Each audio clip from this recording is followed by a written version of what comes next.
U.S. trade negotiators will sit down with their Chinese counterparts in Beijing today to try and hammer out details to end the trade conflict between the two superpowers.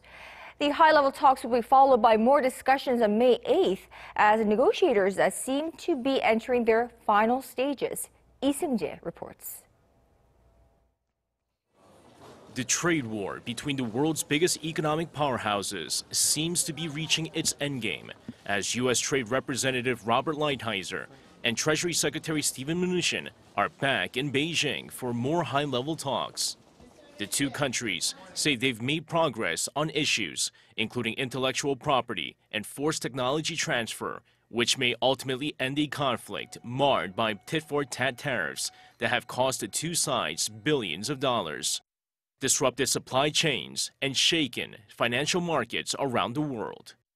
The trade talks will continue on in Washington next week, with Chinese Vice Premier Liu He heading to the U.S. Capitol for more discussions starting on May 8th.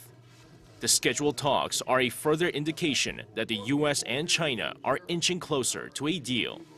Mnuchin confirmed ahead of this week's meeting in Beijing that the trade talks are now close to wrapping up. However, according to the New York Times, the U.S. remains cautious as Mnuchin has admitted the negotiations are at a stage where either an agreement could happen or it could all fall apart.